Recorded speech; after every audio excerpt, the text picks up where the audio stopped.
बड़े बड़े वेद मंत्र बोलते हैं, बड़ी बड़ी वेद की ऋचाओं को बोलते हैं, पर जब पूजा प्रारंभ होती है तो तुरंत वेदों के मंत्रों का उच्चारण नहीं होता है। सबसे पहले पंडित जी आएंगे, आचमनी उठाएंगे। अब पूजा कहां से प्रारंभ करेंगे? ओम केशवाय नमः, ओम माधवाय नमः, ओम नारायणाय नमः। तो पूजा का प्रारंभ कहां से हुआ? भगवान के नाम से हुआ कि नहीं? जब संकल्प भी होता है तो संकल्प में तिथि, नक्षत्र, कर्ण, मुहूर्त सब बोला जाता है, पर वो बाद में बोला जाता है। सबसे पहले पंडित जी यजमान से कहते 3 बार विष्णु बोलो, तो यजमान कहेगा विष्णु विष्णु विष्णु, और फिर पंडित जी भी कहां से प्रारंभ करेंगे? हरि ही ओम मा विष्णुर विष्णु तदः विष्णुराज्ञा प्रवर्तमान। भगवान के नाम से शुभारंभ है। बात बस इतनी है कि भगवान के नाम में विश्वास रखना, क्योंकि भरोसा ही भगवान का दूसरा नाम है। तुम्हारे जीवन में जितना भरोसा होगा, भगवान उतने जल्दी तुम्हें सुलभता और सहजता से प्राप्त हो जाएंगे।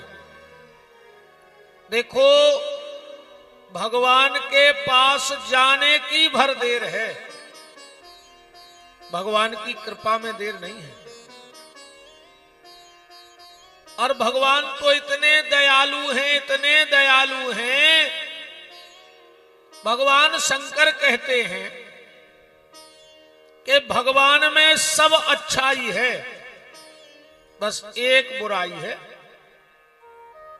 भगवान में सब अच्छाई है, बस एक बुराई है। और भगवान की बुराई तो कोई बता नहीं सकता, और भगवान शंकर बताते हैं। भगवान शंकर बताते हैं कि राम जी में एक बुराई है। कौन सी बुराई है भगवान में जो शिव जी ने ढूंढ ली? ये बुराई है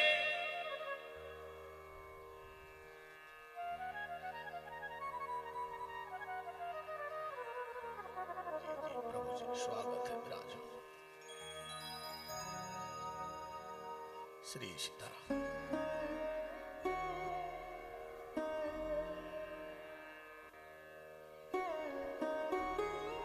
राम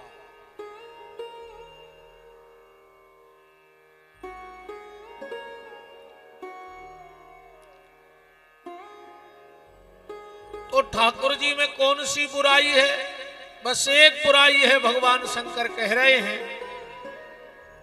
कि न जाने कौन से गुण पर दयानिधि रीझ जाते हैं।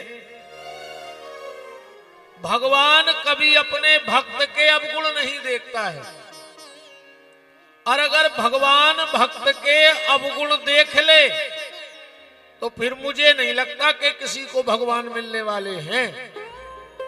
वो तो एक गुण जो भी देख लिया उसी पे रीझ गए।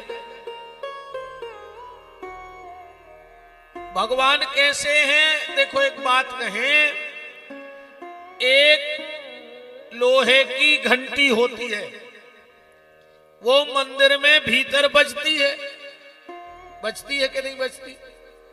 और उसी लोहे का एक बका होता है, और कसाई उससे हत्या करता है कि नहीं? लोहा तो एक ही है। उसी लोहे से मंदिर में पूजा के बर्तन बन गए, कोई भी नगाड़ा बन गया, घंटी बन गई, चैन बन गई, है तो लोहा। और वही लोहा कसाई के यहां काटने का काम कर रहा है। पर जब पारसमणि आप जब उस लोहे से छिलाओगे, तो क्या पारसमणि ये कह देगी कि नहीं, ये लोहा हत्या करता है, इसको हम सोना नहीं बनाएंगे? पारस का काम क्या है? पारस का काम है लोहे को सोना बनाना। अब वो लोहा कहां का है, ये पारस ये नहीं देखता कि लोहा है कहां का, उसे तो सोना बनाने से मतलब है। ऐसे ही भगवान भी हमारे पाप नहीं देखता, उसको तो तुम्हारे पाप से तुम्हें मुक्त करने का काम है। इसीलिए भगवान के यहां जाने की भर देर है। अच्छा, नर्मदा मैया हो, गंगा मैया हो, उसमें पवित्र नदियों का जल भी जाता है कि नहीं जाता? और नाली का भी जल चला जाता है। पर क्या किसी तीर्थ ने ये कहा कि नहीं अब हम तुम्हें नर्मदा जल नहीं बनाएंगे, हम तुम्हें गंगा जल नहीं? वो तो कहते तुम आओ भर, हम अपना स्वरूप प्रदान कर देंगे। ऐसे ही ठाकुर जी का संकल्प है कि बस तुम आओ भर, एक बार मेरी शरण में आ भर जाओ और एक बार कह भर दो। गीता में भगवान कह रहे अर्जुन, सर्वधर्मान प्रत्यज्यो मामेकम शरणम ब्रज। एक बार मेरे बन के देखो, तेरे सारे अपराध क्षमा ना कर दूं तो कहना। एक बार कहो।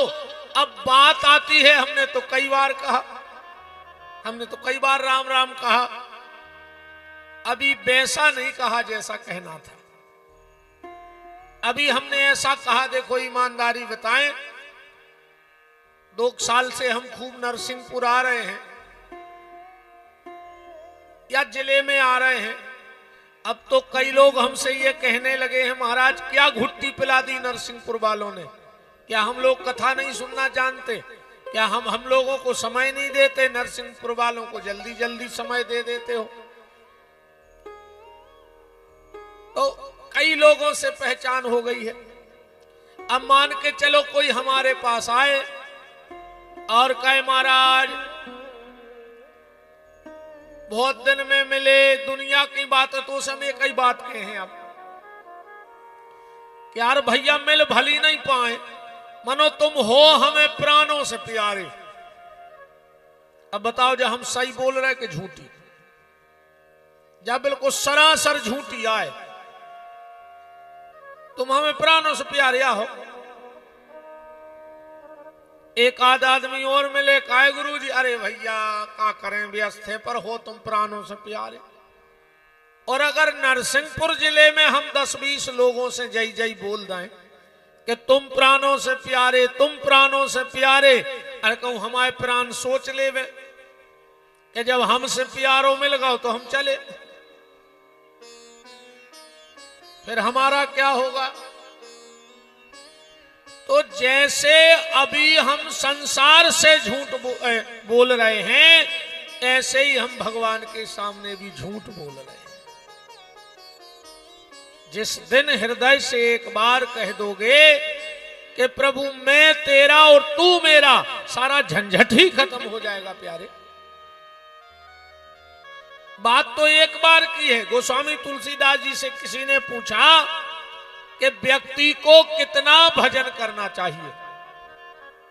भजन की अलग अलग स्थिति है। गृहस्थी को कितना करना चाहिए, विरक्ति को कितना करना चाहिए, जिसने ये भेष बना लिया है उसको कितना करना चाहिए। काली दाढ़ी मूछ बढ़ा लो, लाल पीले नीले कपड़े पहन लो, इससे साधुत्वता नहीं आती है जीवन में। उसके लिए तुम्हें भजन करना पड़ेगा।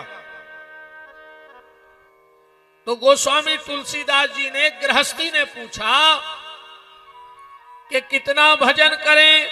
तुलसीदास जी बोले, एक घड़ी कम से कम, जब तुम्हें बिल्कुल टेम न होए, चारों ही तरफ से काम लगे हुए दुनियादारी के, तो भी 1.5 घंटा को टेम निकालो। 1.5 घंटा तो भजन करो। वो हाथ जोड़ के बोलो जैसे 1.5 घंटा नहीं कर पाए। तुलसीदास जी बोले तो एक घड़ी आधी घड़ी 45 मिनट भजन करो, अगर 1.5 घंटा नहीं कर पा रहे तो वो बोलो कि वर जैसे तना वर कछु कंसेशन हो जाए। तुलसीदास जी बोले आदऊ में पुनियाद कम से कम 22 मिनट भजन करो, जब तुम्हें सांस लेवे को टाइम न हो। अब इससे ज्यादा व्यस्तता तो और हो नहीं सकत।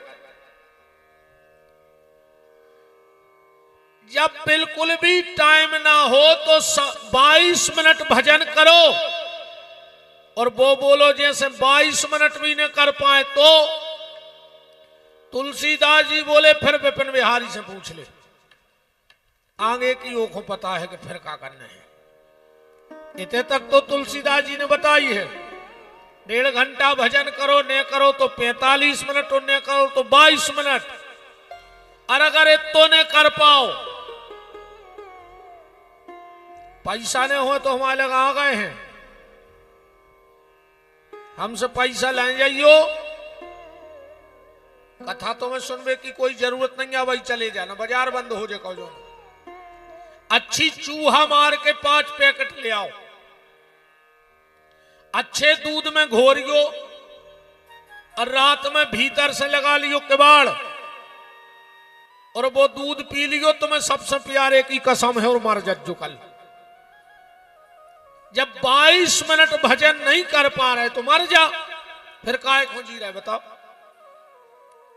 राम भजन के आलसी और भोजन के होशियार, ओ तुलसी ऐसे मनुष्य में दे दे दंडाचार।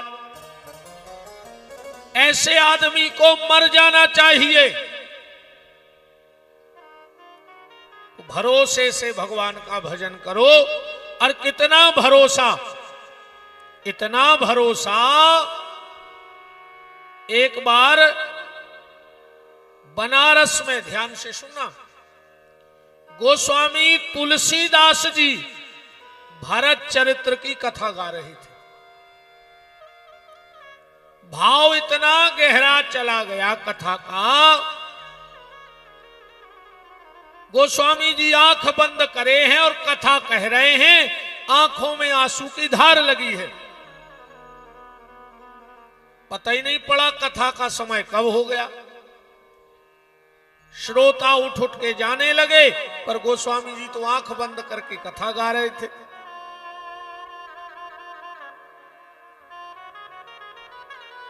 जब बहुत भाव पूरा हो गया कथा का, गोस्वामी जी ने आंखें खोली तो पूरे पंडाल में एक व्यक्ति बैठा था बस। गोस्वामी जी ने समय देखा, रे कथा बंद होनी थी उसके तो 3 घंटे ज्यादा हो गए, तब निश्चित सब भगाई गए। गोस्वामी जी ने उस व्यक्ति को बुलाया, बोले भैया जब सब चले गए तो तुम क्यों नहीं गए? उसने कहा महाराज कथा इतनी अच्छी हो रही थी कि मैं होश ही नहीं रहा कि समय कब निकल गया, मुझे समय का पता ही नहीं लगा। गोस्वामी जी बोले तो कोई दिक्कत नहीं, हमें अच्छा लगा कि तुमने इतने भाव से कथा सुनी। वो बोलो महाराज एक दिक्कत मगर हो गई। अब कौन सी? बोले मेरा घर है गंगा जी के उस पार, और रात में नाव चलती नहीं, हम घर कैसे जाएंगे? 10 बज रहे रात के। गोस्वामी जी बोले कोई बात नहीं, यहीं रुक जाओ, कल की कथा सुन के चले जाना, और जो प्रसादी हम करेंगे हमारे साथ तुम कर लेना। उसने कहा महाराज एक दिक्कत बन गई गोस्वामी जी, अगर हम घर नहीं गए तो हमारा मन घर चला जाएगा। ना जाने बच्चे आए हैं कि नहीं आए, ना जाने गैया बैला को चारा भूसा डला है कि नहीं डला, ना जाने किवाड़ लगे हैं कि नहीं लगे। और अगर मैं घर चला जाता तो तन से घर के काम हो जाते और मन आपकी कथा में डूबा रहता। गोस्वामी जी समझ गए कि चेला कोई छोटा वोटा नहीं है, पक्का चेला है। जाना जरूरी है? बोले हाँ जरूरी है। गोस्वामी जी बोले तो जाओ, आज हम तुम्हें गंगा से पार करा देंगे, आज तुम्हें गंगा रास्ता देगी। जाओ एक तुलसी का पत्ता ले आओ। वो व्यक्ति गया, एक तुलसी का पत्ता लाया। गोस्वामी जी ने उस पर कुछ लिख दिया और कहा मुट्ठी बंद कर लो, आज गंगा जी रास्ता देगी। वो व्यक्ति मुट्ठी बंद करके सच में गंगा के घाट पर गया। दोनों तरफ की धार रुक गई, गंगा जी की बीच में रास्ता बन गया। चला जा रहा था गंगा जी में, नदी में, और जैसे ही बीच में आया उसने सोचा देखें तो तुलसी बाबा ने ऐसा कौन सा फार्मूला बना लिया कि नदी की धार भी रुकने लगी। और जैसे ही मुट्ठी खोली तो तुलसी के पत्ते पे राम लिखा था।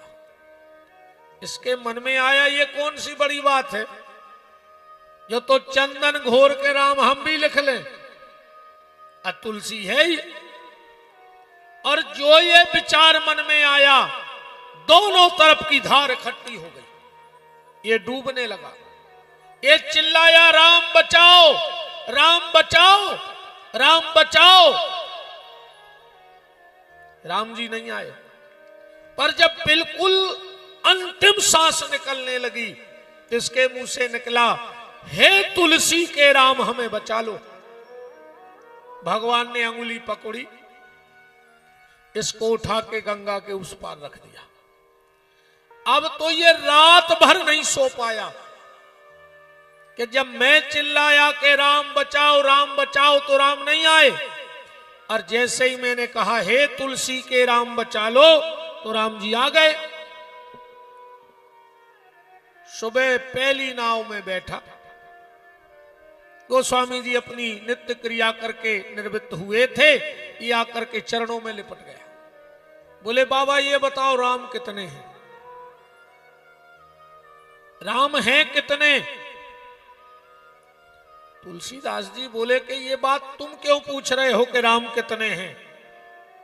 उसने अंत तो गत्वा रात की सारी घटना सुना दी। तुलसीदास जी की आंखों में झरझर आंसू बहने लगे। बोले बेटा राम तो एक ही है, अंतर इतना है कि तुझे तेरे राम पे भरोसा नहीं है और मुझे मेरे राम पे भरोसा हो गया है। और तुलसीदास जी ने एक बहुत प्यारा दोहा लिखा कि तुलसी तुलसी सब कहें, ओ तुलसी बन की घास, और जब ही राम तुलसी मिले सो बन गए तुलसीदास। हम तो बन की घास थे, पर राम जी ने मुझे अपना लिया। क्यों? के ऐसो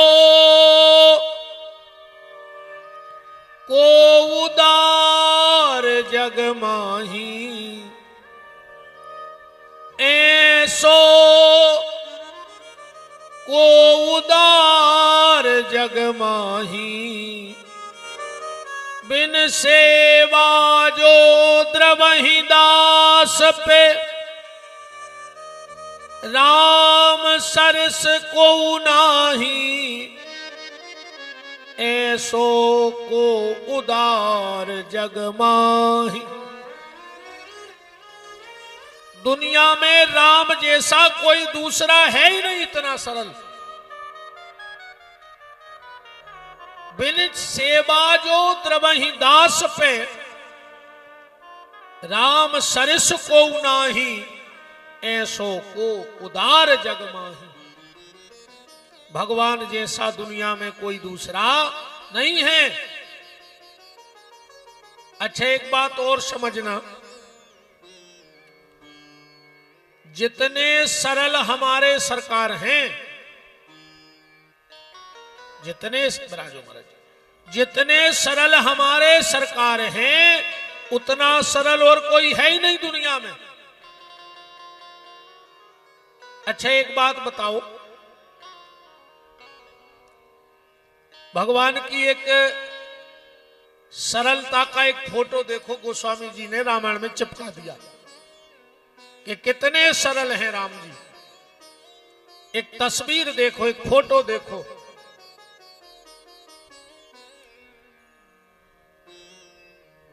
अच्छा मालिक और नौकर जब बैठे हो तो कैसे बैठेंगे?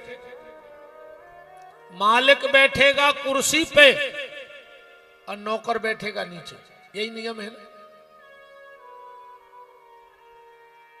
कभी ऐसा हो सकता है कि तुम्हारे यहां जो काम करता हो वो आके तुम्हारे पलंग पर बैठ जाए, तो क्या दूसरे दिन आएगा वो काम पे? बिल्कुल ईमानदारी बताओ, नहीं आएगा ना। अरे बराबरी से नहीं बैठ सकता।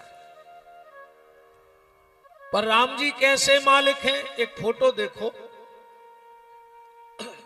और बनाओ और भजन खींच रहा हो आज। राम राम राम राम राम। गोस्वामी जी ने एक फोटो खींचा मालिक का और नौकर का। अब फोटो देखना आप रामायण में कहां लगा कि प्रभु नीचे कपीडार पे ते किए आप समान। जब श्री सीता जी के खोज के लिए टीम गठित होनी है तो एक आपातकालीन बैठक हुई। राम जी बैठे हैं नीचे और गोस्वामी जी कह रहे प्रभु नीचे कपीडार पे। सब बंदर डगारों पे बैठे और राम जी नीचे बैठे। लक्ष्मण जी को क्रोध आ गया है, ठाकुर साहब है ना, क्रोध आ गया। बोले भैया तुमने बंदरों को इतना सिर चढ़ा लिया है, आप बैठे हो नीचे और ये बैठे हैं ऊपर, जबकि नियम ये है कि आपको ऊपर बैठना था, इनको नीचे बैठना था। पर प्रभु नीचे कपीडार पे। राम ने कहा लक्ष्मण जरा क्रोध को शांत करो, इतना क्रोध क्यों? बोले भैया ये बंदर सिर पे बैठे हैं। राम ने कहा रे लक्ष्मण, अरे ये बंदर है रे, इनका स्वभाव है, ये तो डालों ही पे बैठते हैं। लक्ष्मण जी बोले हम इतना जानते हैं। तो राम ने कहा इतना क्रोध क्यों? जब जानते हो तो गुस्सा क्यों? लक्ष्मण जी बोले भैया हम ये बात पे गुस्सा आ रही कि बंदरा बैठे डगारों पे और उनकी लटक रही पूंछ और बाघ हल रही आपकी जटाओं में से, जो हमें खराब लग रहा। इन बंदरों से कह दो कि अपनी अपनी पूंछ ऊपर खींच ले, वरना हम एक बाण से सबकी पूंछें झरा दें। राम ने कहा लक्ष्मण जानते हो ये बंदर अपनी पूंछ मेरे सिर पे क्यों लटकाए हैं, इसका भी एक कारण है। लक्ष्मण जी बोले बस फिर कोई कारण ढूंढ लिया आपने, कभी तो कहीं कोई बुराई देख लिया करो, अब इस पूंछ में क्या अच्छाई दिख गई? राम जी बोले लक्ष्मण जानते हो बंदर की पूंछ में क्या होता है? बोले क्या? कि कपी की ममता पूंछ पे, बंदर का पूरा प्रेम उसकी पूंछ पे होता है। अब बंदर क्या कार्य भैया, चन्नर सिंह पारोबारों नहीं लगे कि हमारी पूंछ होती, ईमानदारी बता दे। अच्छा एक आदमी हाथ उठा के बता दे को खोलने लगत हो कि हमारी पूंछ हो बे, अरे इन बहन जी हरो लगत हमारी पूंछ हो बे, फिर अपन को तो लगे यही। और आज जहां भी लड़ाई है तो पूंछ की लड़ाई है कि नहीं है? अरे यार ससुरारे गए 3 साल में उन्हें हार दी की नहीं पूछी, बोलो पूछा ही को नहीं मरे जा रहे। उनके घरे गए, उनने चाय की नहीं पूछी, उनने बैठवे की नहीं पूछी। दीदी 3 साल में मायके गए, भाभी ने एक धुतिया की नहीं पूछी, एक साड़ी की नहीं पूछी। तो पूछ के लिए व्यक्ति लड़ रहा है।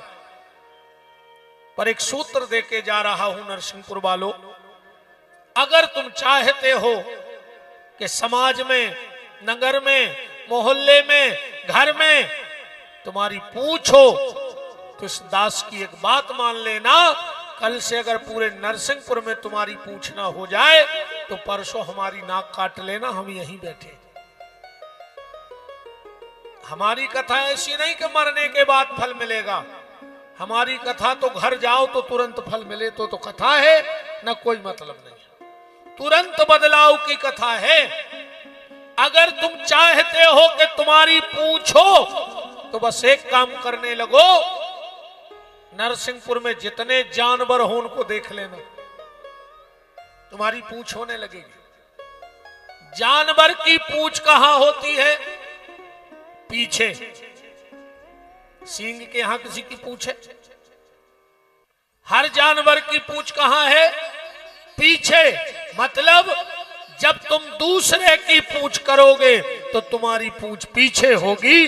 बस तुम पूछ करने लगो, तुम्हारी पूछ कल से चालू हो जाएगी, क्योंकि पूछ हमेशा पीछे होती है, आगे पूछ तुम्हें करनी होगी दूसरे की।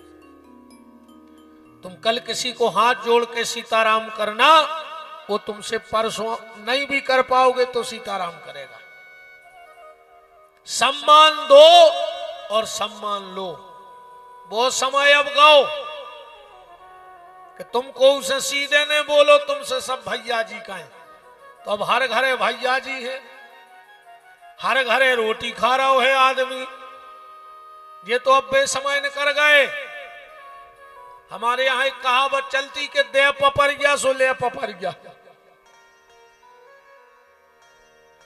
तुम जो चाहते हो वो तुम देने लगो। कल पड़ोसी के यहां एक डिब्बा में मीठा भर के भेज देना।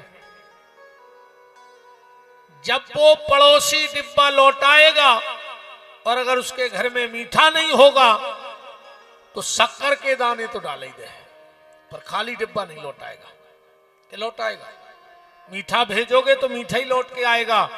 और कल सवेरे उठ के पड़ोसी के घर पे एक अच्छो पत्थरा मार दियो, कांच फूट जाए। कि तो कल की कथा में आई न पे हो, थाने में बैठे रहे हो। तो राम जी कह रहे हैं, लक्ष्मण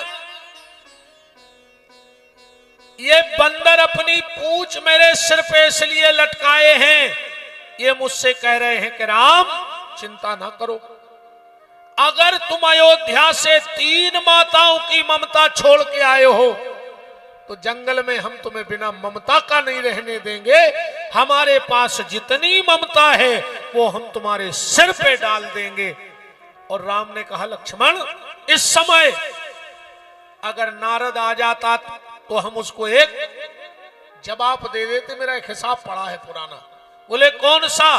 बोले एक बार नारद ने मुझसे गुस्से में कह दिया था कि परम स्वतंत्र न सर पर कोई। अरे प्रभु तुम स्वतंत्र हो, तुम्हारे सिर पे कोई नहीं है। आज मैं नारद को बता देता कि नारद मैं स्वतंत्र नहीं हूं, मेरे सिर पे तो बंदर भी बैठ जाते हैं। अहम भक्तः पराधीनो। भगवान स्वतंत्र नहीं है, भगवान तो अपने भक्त के अधीन है। पर भक्त कैसा हो, पढ़िए उसी छंद को जिस पे हम 2 दिन से चर्चा कर रहे हैं। कैसी राम प्रेम पीयूष पूरन, होत जन्म न भरत को। मुनि मने अगम जम नियम समदम, विषय व्रत आचरत को। दुख दाह दारिद दंभ दूषण, सो जैसे मिस अपहरत को कली काल तुलसी से सठन हट राम सन्मुख करत को। गोस्वामी जी कह रहे अगर भरत जैसे संत ना होते तो हम जैसे सठों को भगवान के चरणों तक कौन ले जाता। के भरत चरित कर नेम तुलसी जे सादर सुने तो सिया राम पद प्रेम अवश्य हो ये भव रस विरत।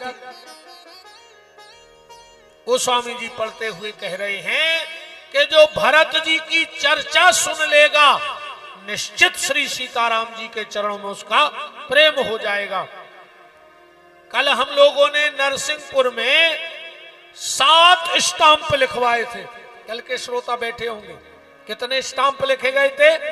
7। एक बार सिर्फ चौपाइयों से पुनरावृत्ति हो जाए। तुलसीदास जी से कहा भरत चरित्र लिखो, तुलसीदास जी ने स्टाम्प लिख दिया, मेरे बस में नहीं।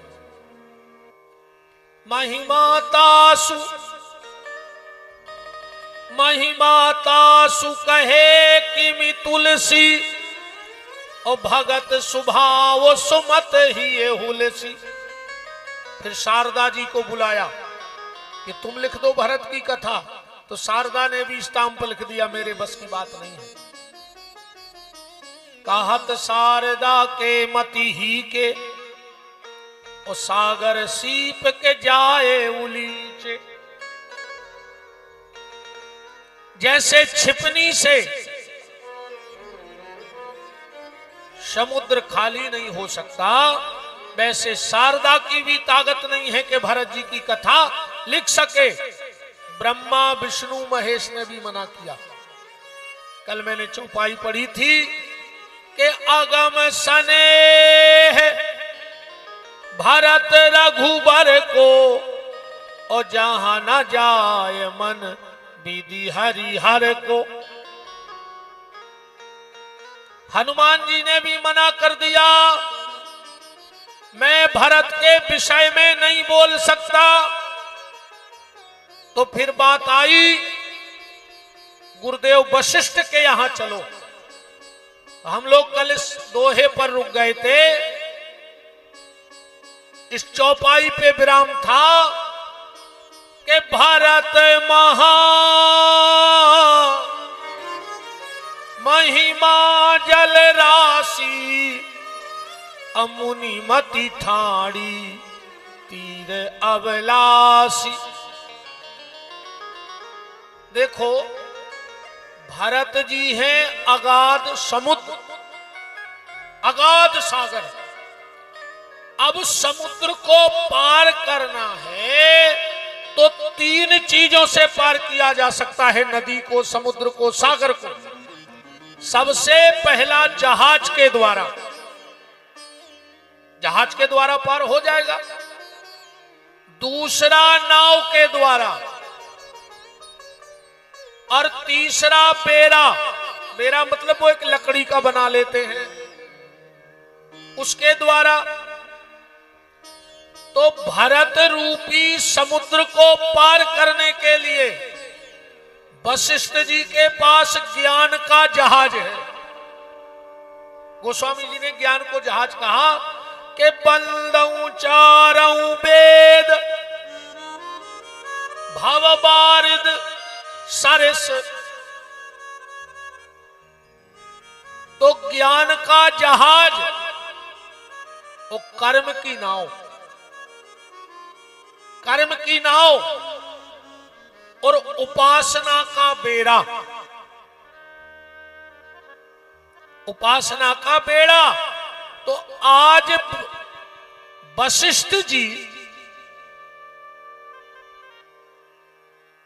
की ज्ञान की जहाज भी डूब गई भरत जी के आगे, कर्म की नाव भी डगमगा गई और उपासना का बेड़ा भी लड़खड़ा गया, पर भरत जैसे समुद्र को पार नहीं कर पाए। अच्छा बात आती है गोस्वामी जी ने ये तो लिखा कि भारत महा महिमा जल राशि, भारत की कथा समुद्र है, सागर है। तो सागर तो 7 होते हैं, 7 सागर है ना, हिंद महासागर, प्रशांत महासागर, दक्षिण महासागर, अटलांटिका महासागर। तो तुलसीदास जी से कहा कि ये बताओ भारत जी कौन से सागर है? तुमने कहा भारत महामहिमा जल राशि, तो कौन से सागर हैं? गोस्वामी जी बोले अगर एक सागर होते तो नाम लिख देते। भारत जी 7 ही सागर हैं। भरत जी की कथा एक आध सागर नहीं, 7 ही सागर है। बोले क्यों? बोले भारत के जो 7 गुण हैं। भरत जी में कितने गुण हैं? 7। कौन से जरा जोड़िए कि भारत प्रीत नति, सबसे पहला गुण भरत जी का है प्रीति। भारत प्रीत नत विनय बड़ाई, दूसरे को बड़ाई देना भरत से सीखो। विनय अगर सीखनी है तो भरत जी से सीखो। और भायप भगति भरोस भलाई, ये 7 गुण भरत जी के हैं। इसलिए वशिष्ठ जी को कहना पड़ा कि भारत महा महिमा जल राशि, अमुनि मति ठाड़ी तीर अभिलाषी। अच्छा, रामायण में महिमा तो कितने लोगों की है बताओ?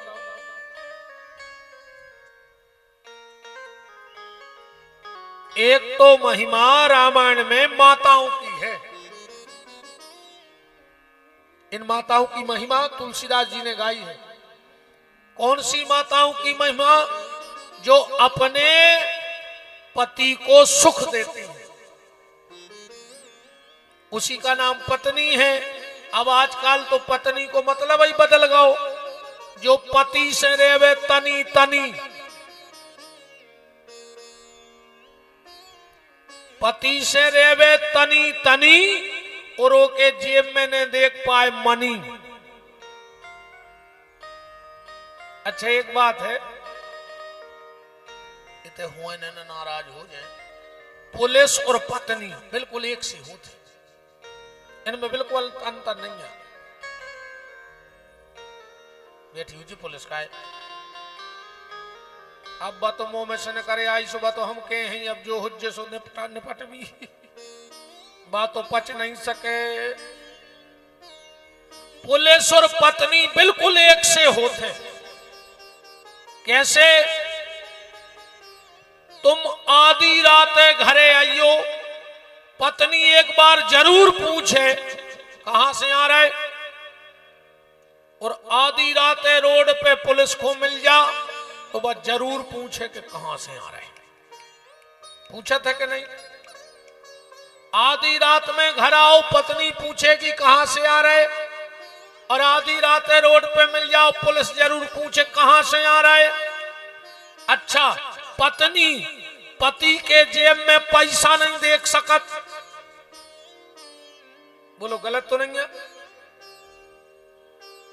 पत्नी पति के जेब में पैसे नहीं देख सकती, और पुलिस भी नहीं। अब बाकी तो समझदार है। पत्नी पति के जेब में पैसे नहीं देख सकती, और पुलिस जनता के जेब में पैसे नहीं देख सकती। अब इसका एक अच्छा पहलू ये देख लो, अगर पत्नी अपने पे आ जाए तो घर को बैकुंठ बना देगी। अगर पत्नी अपने पे आ जाए तो तुम्हारे टूटे फूटे घर को भी बैकुंठ बना देगी। और अगर देश की पुलिस अपने पे आ जाए तो मेरे भारत देश को स्वर्ग बना देगी। ये पुलिस का पावर है और इन पत्नियों का पावर है। तो माताओं की महिमा गोस्वामी जी ने गाई, संतों की महिमा है और राम जी की महिमा है, पर भरत जी की महिमा नहीं है। भरत महा महिमा जल राशि, अमुनि मति ठाड़ी तीर अवलासी। वशिष्ठ जी ने भी हाथ उठा दिए, हम भरत की कथा नहीं गा पाएंगे। अब कौन बचा? अब तो भरत की कथा बंद ही हो बारी, जब कोई बोला ही नहीं रहा हो विषय में। गोस्वामी जी मन मार के बैठ गए, पर एक दिन की बात, महारानी सुनैना ने जनक जी से कही कि महाराज तना मजले दमाद की कछु चर्चा तो सुनाओ। तुलसीदास जी ने कान चढ़ा दिया कि अब जो जनक जी बताएंगे भरत जी के बारे में वो हम रामायण में लिख दे और नीचे लिख दे कि जा खबर जनकपुर से प्राप्त। जनक जी बोले कि भरत की चर्चा ये सीने हो पे, बोले फिर? बोले कथा ही कराने पर। सुनैना बोली तो बैठ जाओ, हम जजमान, तो महाराज घर ही घर में हो जान दो। अच्छा मंच बनाया गया, सुनैना जजमान बनी और जनक जी का कह रहे कि सावधान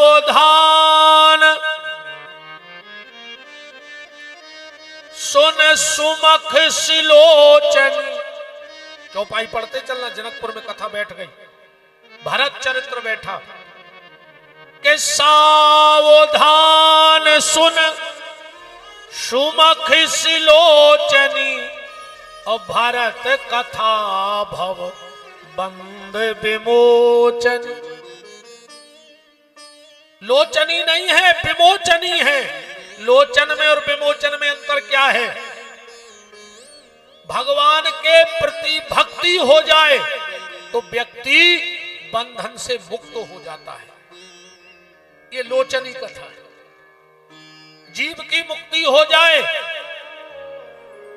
पर जनक जी कह रहे भारत कथा भव बंध विमोचनी। विमोचनी का मतलब है कि मोक्ष भी हो जाए और भगवान की लीला में सम्मिलित भी हो जाओ, परिकर में सम्मिलित हो जाओ। सुनैना बोली ऐसी कथा है, राम जी से भी बढ़ के कथा है। जनक जी बोले बहुत आगे है भरत की कथा राम जी से, बड़े दामाद से ज्यादा पावर में मजले दामाद हैं। तो बोले सुनाओ।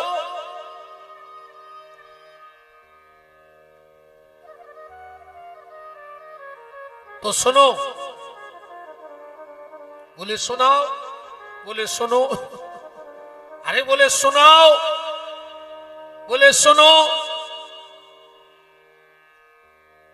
अब जनक जी ने सोची मुझे आऊ थी तो कहते। एक बार का सत्य घटना बताएं।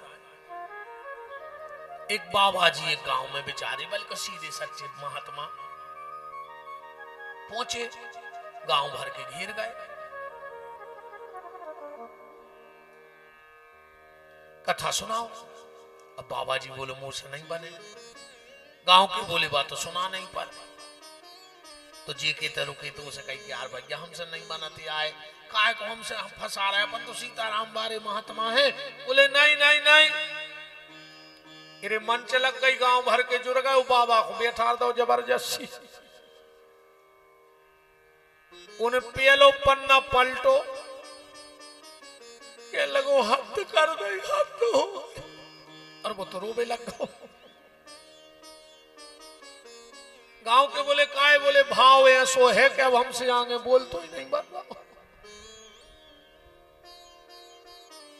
तो यही जनक जी कह रहे कि सावधान सुन सुमख सिलोचनी, अब भरत कथा भव बंधु विलोचन।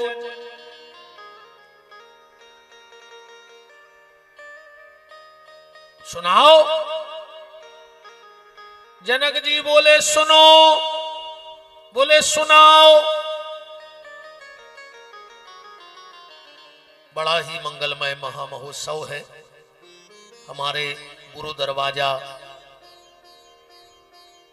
देव मुरलीधर मंदिर बड़ी देवरी से परम श्रद्धेय पूज्य चरण पूज्य श्री महंत जी महाराज श्री श्री 108 श्री हरि कृष्णदास जी महाराज का पावन मंगलमय पदार्पण यहाँ पर हो रहा है।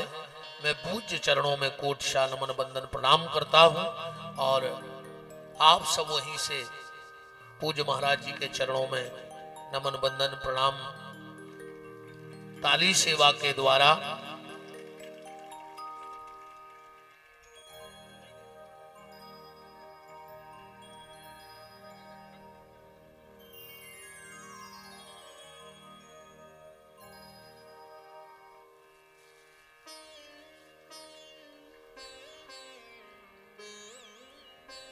बोलो पूज्य महंत जी महाराज की। समस्त पंचमुखी हनुमान मंदिर कमेटी की ओर से आपके चरणों में कोटशा नमन बंदन प्रणाम।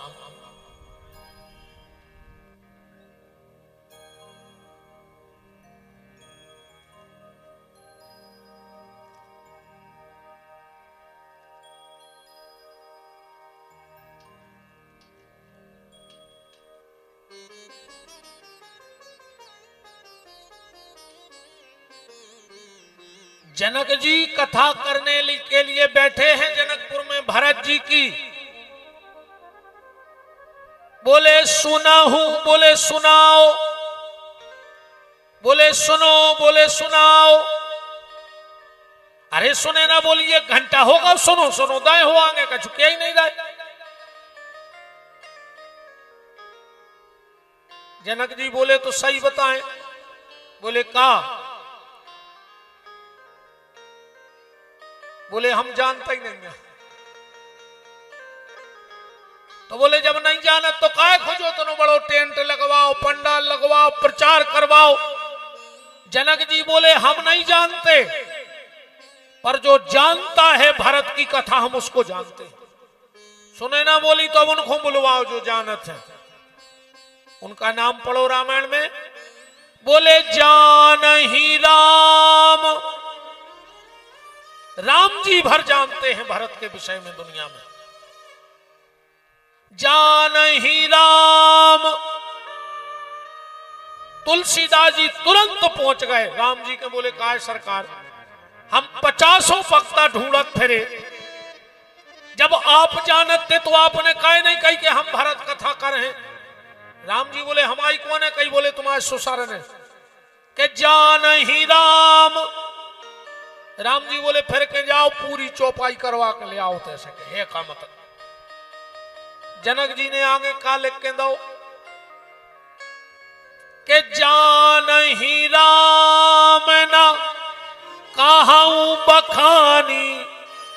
दुनिया में भरत चरित्र सिर्फ राम जानते हैं, पर राम में कहने की ताकत नहीं। जान ही राम न कहूं बखानी।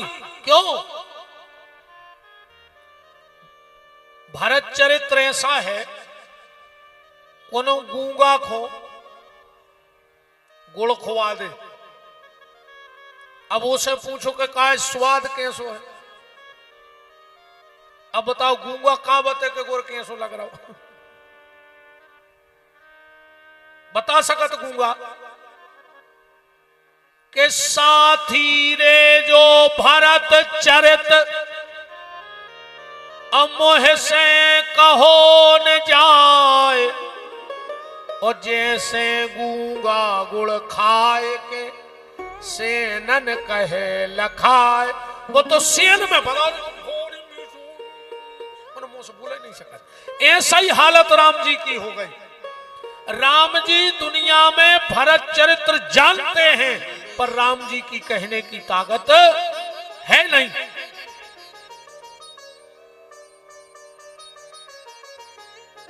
तो बोले फिर अब भरत की चर्चा क्या सामने आएगी नहीं, जब कोई बोलवे कि दवाई नहीं बांध रहा हो। बोले आ सकत है। बोले कैसे? एक दोहा पढ़ना। कि प्रेम अमीय मंदर विरह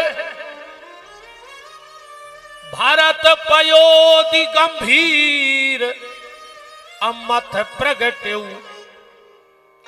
भारत जी का जो चरित्र है वो विरह का समुद्र है और विरह के समुद्र को मथना पड़ेगा। बोले कैसे? अब बोले भारत के लिए तो यही कहा जा सकता है, आज तक कोई आसमान की दूरी नहीं नाप पाया कि कितनी है। कोई नहीं बता सकता कि कितनी दूरी है, पर जितने पक्षी जहां तक उड़ पाते हैं वो वहां तक की स्थिति आकर के बता देते हैं, पर कोई पक्का नहीं कह सकता कि दूरी। वो तो जे को जितो उड़गाओ वो कह रहा हो तो ऊंचो है। ऐसा ही भरत जी के विषय में बोलना किसी के बस की बात नहीं है। मात्र 2 जगह भरत चरित्र भाव आज तक जिंदगी में किसने किया, ये तो हम परसों की कथा में बताएंगे। अब तुम लोग ढूंढना, हमने बता दी ने राम कर पाए ने वशिष्ठ ने सरस्वती ने हनुमान जी ने ब्रह्मा ने विष्णु ने महेश, पर 2 जगह रामायण में भरत चरित्र भाव है। बिल्कुल हम आपको चौपाई संख्या बताएंगे कि 2 जगह कथा भाई। अब ढूंढना आप मिल जाए ना, हम तो बता के जाएंगे ही, पर जिसके मन में जितने भरत जी के प्रति विचार आए उसने उतने विचार रखे, पर पूर्ण रूप से कोई नहीं कह सकता कि भरत की कथा ऐसी है, क्योंकि वो तो वही है कि गूंगा ने गुर खाला है, वो जान गाओ है। नहीं चित्र लिखा न चरित्र सुना, कि नहीं चित्र लिखा न चरित्र सुना, वह सांवरी मूरत जाने ही क्या, और जिसने कभी प्रेम किया ही नहीं, वह प्रेम किया है को जाने ही क्या। वो तो कोई प्रेमी रसिक जन ही बता सकता है, पर मैं अपनी मंद बुद्धि से गुरुओं के आशीर्वाद से जितनी अब मेरी बुद्धि चलेगी, हनुमान जी चलाएंगे, उतना प्रकाश अब हम भरत जी के जीवन पे डालेंगे। और उसमें बुद्धि भी हमारी नहीं होगी, वाणी भर हमारी होगी, बुद्धि तो हनुमान जी की और विप्र देवताओं की और संतों के आशीर्वाद की होगी। मेरी